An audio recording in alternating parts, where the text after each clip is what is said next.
Hello everyone, आज के इस लेक्चर में हम स्टार्ट करने वाले हैं श्वसन संबंधी आयतन और क्षमताएं, अर्थात कि हमारी जो लंग होती है उसकी कितनी कैपेसिटी होती है, क्या अंतर श्वसन में कितना ml वायु आता है एवं बाह्य श्वसन में कितना ml वायु बाहर निकलता है, ये सब हम जानने का प्रयास करेंगे, फिर अच्छे तरह से अध्ययन करेंगे। ओके, तो जिसमें आता है पहला ज्वारीय आयतन। ज्वारीय आयतन जो होता है मुख्यतः समान श्वसन कि मतलब एक श्वसन के दौरान कितनी मात्रा होती है, वे लगभग 5 ml, क्योंकि 1 मिनट में नॉर्मल तो 12 श्वसन होता है, अर्थात 12 बार 1 मिनट में श्वसन होती है।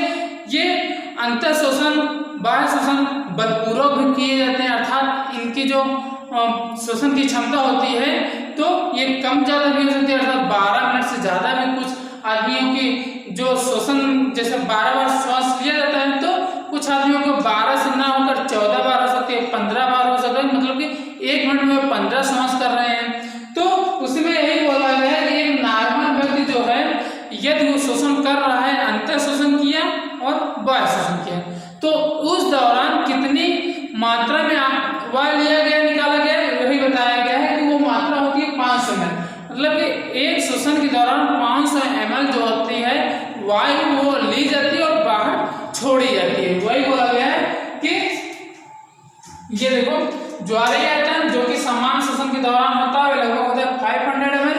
अब जब 500 ml एक श्वसन के दौरान अंतर श्वसित एवं निश्वासित हो रही है तो अब 1 मिनट में चूंकि 12 बार श्वसन हो रही है तो 12 पंचे 60, अर्थात 6000 से लगभग 7 या 8000 ml पर मिनट होता है। ये एनसीईआरटी का पॉइंट है, इसको आप याद रखिएगा। एनसीईआरटी का पॉइंट पूरा है, ये जो आपको मान दिया गया है ना, ये अपनी तरफ से नहीं बता रहे हैं, ये मान दिया गया 6000 से 8000 एनसीईआरटी, तो फिर एनसीईआरटी दिया है तो हमें सेम ये वैल्यू याद रखनी होगी, क्या कि 6000 से 8000 पर ml जो थी पर मिनट एक मनुष्य द्वारा श्वासित किया है, क्योंकि देखो औसतन निकाली गई है, कोई डायरेक्ट नहीं निकाला गया, ये औसतन निकाला गया है। तो 6000 से 8000 ml पर मिनट एक नॉर्मल मनुष्य नॉर्मल श्वसन करता है। ओके, वो होता है हमारा ज्वारीय आयतन।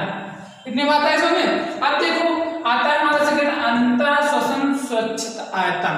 अब ये क्या बोला है, जिसे बोलते हैं इंस्पायरेटरी रिजर्व वैल्यू, IRV इसे प्रदर्शित करते हैं। इसमें बोला ये गया है कि वायु आयतन की वह अतिरिक्त मात्रा जो एक व्यक्ति बलपूर्वक अंतर श्वसित कर सकती है। अभी तक हम ज्वारीय आयतन में क्या दिए गए थे कि वे नॉर्मल श्वसन, जैसे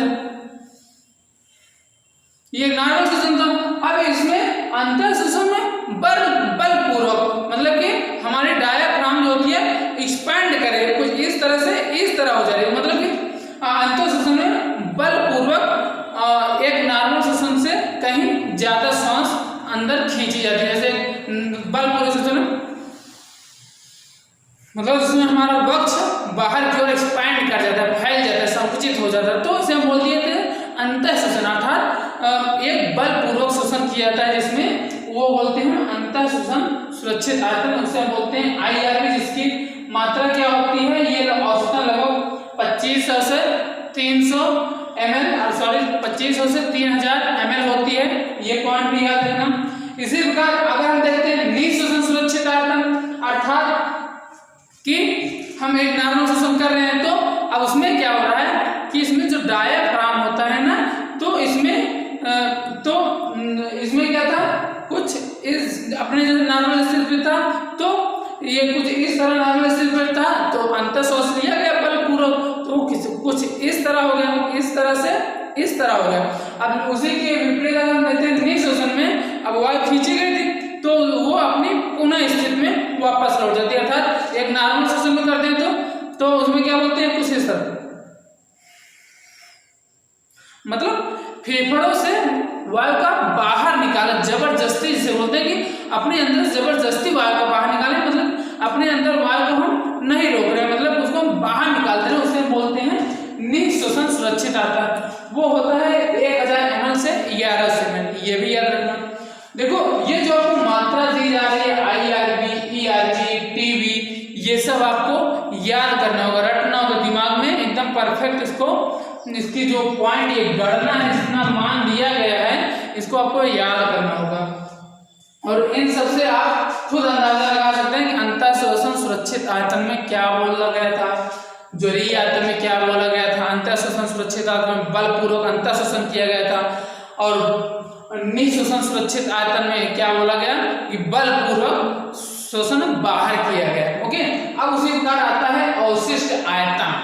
क्या अवशिष्ट आयतन से बोलते हैं रेजिडुअल वॉल्यूम। अब इसमें देखो क्या हो रहा है, इसमें बलपूर्वक निःशोषण के बाद फेफड़ों में बची मात्रा, क्या बोल रहा है कि बलपूर्वक निःशोषण, ये क्या था, निःशोषण सुरक्षित आयतन कितना था 1000 ml से 1100 ml। अब इसमें क्या बोले, बलपूर्वक निःशोषण के पश्चात, अर्थात निःशोषण जब हम कर लिए तो अब उसके पश्चात जो हमारे मात्रा में बची रह गई फेफड़े में, वो क्या होता है, हमारी अवशिष्ट आयतन, जो कि 1100 ml से 1200 ml होता है। देखो कभी भी फेफड़े में जो कोशिकाएं होती हैं, अर्थात जो स्टोर करने वाली वायु कोशिकाएं होती हैं, वे कभी भी पूर्ण रूप से चपकती नहीं, अर्थात चपक जाएंगी तो वे दोबारा खुल ही नहीं पाएंगे, मतलब कि उसमें कुछ न कुछ मात्रा में वायु की मात्रा रहेगी किसी भी हालत में। ओके, तो वही बोला गया अवशिष्ट मात्रा, मतलब एक बलपूर्वक शोषण के पश्चात भी हमारे अंदर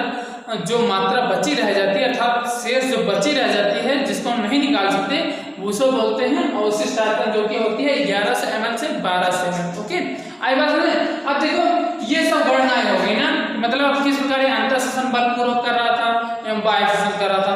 अब इसके पश्चात इनको जोड़ करके कई जो चिकित्सा हैं इसमें नैदानिक उपयोग में लिया था। ये मेडिसिन के यूज में होता है, अर्थात चिकित्सा विभाग में इन सभी को जोड़ करके गणनाएं निकालते हैं, जिसके द्वारा डिजीज का भी पता लगाते हैं।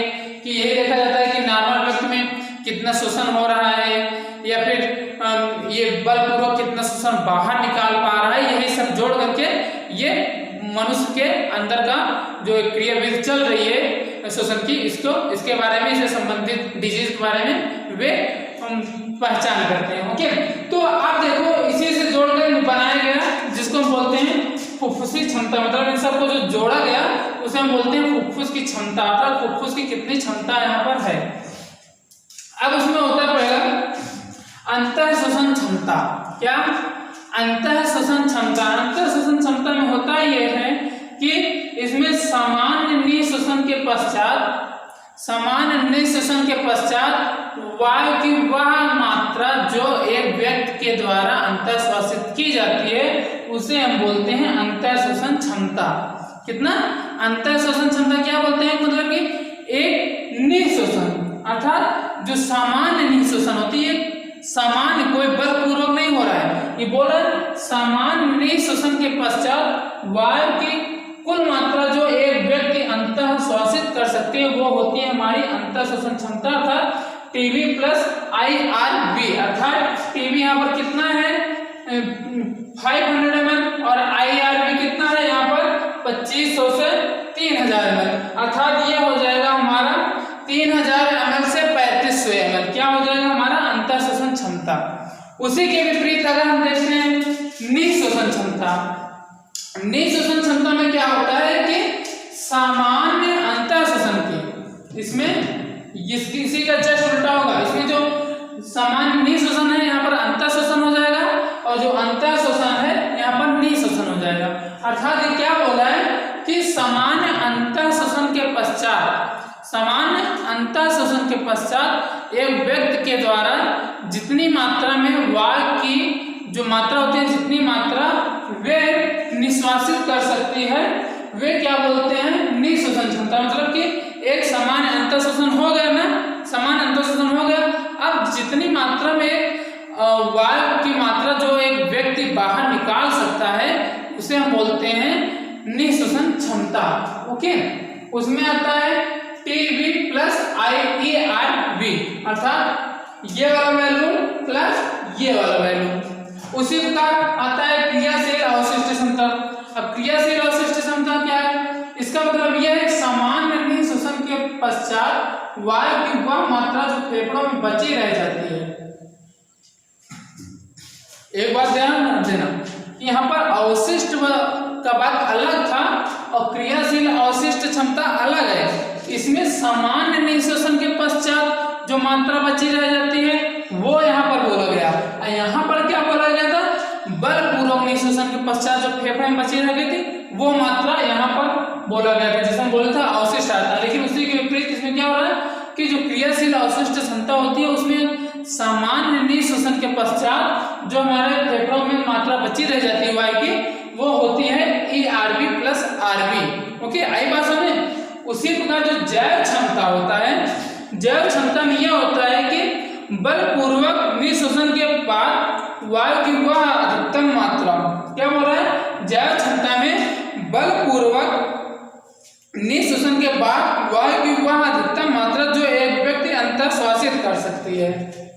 क्या बोल रहा है कि एक बलपूर्वक निःशोषण के पश्चात एक व्यक्ति, अब मान लो हमने पूरा बलपूर्वक शोषण और निःश्वासित कर दिया, अब इसके पश्चात हमने पूरा हमारे अंदर जितना श्वास है उसको बाहर निकालते हैं, अब बचत केवल इतनी रह जाएगी ना, इसको हम अभी गणना नहीं करें, इसके और बता रहे हैं। तो ये हम बलपूर्वक निःश्वासित कर दिए अपने अंदर की वायु को। अब इसके पश्चात हम जितना जबरदस्ती अर्थात जितना बलपूर्वक अंदर श्वास अंदर खींच सकते हैं वे हमारी होती है विटल कैपेसिटी, या फिर बोल सकते हैं लंग कैपेसिटी, जिससे बोलते हैं जैव क्षमता।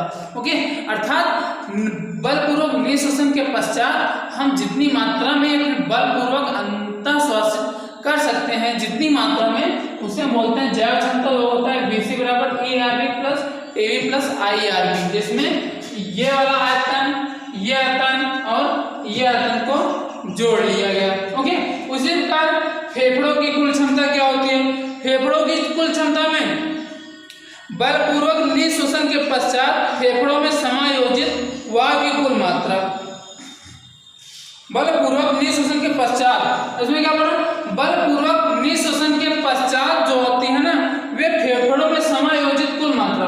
अब यहाँ पर बलपूर्वक निःशोषण करके जितना हम खींच सकते थे वो मात्रा ये हो गई थी। अब इसमें क्या बोला है कि बलपूर्वक निःशोषण के पश्चात अब जितना समायोजित हो रहा है हमारी ऑक्सीजन, अर्थात बलपूर्वक निःशोषण के पश्चात फेफड़ों में समायोजित वायु की कुल मात्रा जो होती है वे हमारी होती है फेफड़ों की कुल क्षमता, जिसमें आता है टोटल लंग कैपेसिटी, जिसे बोल सकते हैं VC प्लस RV। ओके, ये सब देखो, आपको इसमें ज्यादा कुछ समझना है नहीं, आप शब्द देखेंगे, शब्द को याद रखिए, आप इस माइंड में दिमाग भर जाएगा कि इसका मतलब क्या बोल रहा है। बस आपको इसमें याद ये रखना है, मतलब कि जो इसका पॉइंट दिया गया, गणना दिया गया है 6000 से 8000 ml या फिर 1000 से 1100 ml, 1100 से 1200 ml, ये आपको याद रखना है। ये आपसे पूछा जाता है किसमें, न्यूमेरिकल क्वेश्चन में, या फिर आपको पूछ लिया जाएगा